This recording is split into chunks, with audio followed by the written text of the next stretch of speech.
When someone passes away, we often learn more about their lives as family and friends share stories. When a Mahtomedi man died this month, people who knew him found out he had reason to be bitter, but he chose to be a better person. I think the legacy that he leaves, he was very giving and just a gracious man. Milton Milan was known by the nickname Mailman because he worked for the U.S. Postal Service for more than 30 years. But as Angela Davis discovered, it was his first job in the military that really defined his life story.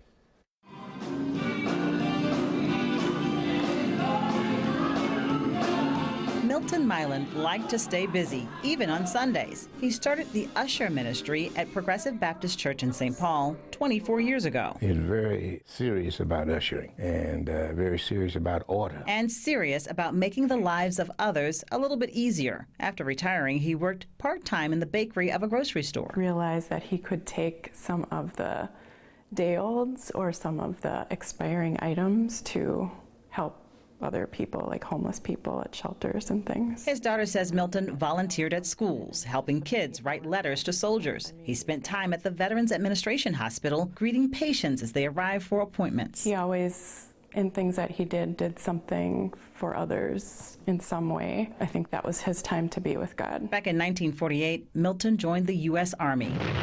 A couple of years later, he was sent to serve in the Korean War. He told me kind of briefly he was in Korea and in a Jeep, and the Jeep blew up, and 3 of the men in the Jeep with him died, and he was the only survivor. So that part I knew, but the rest I didn't. It's our expression of giving back to God. Milton shared his war stories with his church pastor. He was missing in action. He was called an MIA, missing in action. Milton told Reverend Earl Miller he was severely injured and unable to communicate. He was hospitalized back in the U.S. His family and friends in Kansas City didn't know, having every reason to believe he was dead. But his mother refused. She didn't give up. She kept praying. She said, "My son is alive," and she went to look for him. She searched several VA hospitals in hopes of finding her son. He said he heard her voice, and he called her name, and she came in. She had been looking for him.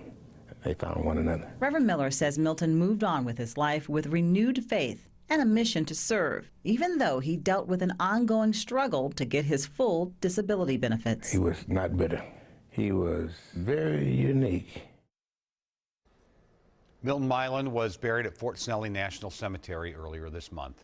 He was 85 years old.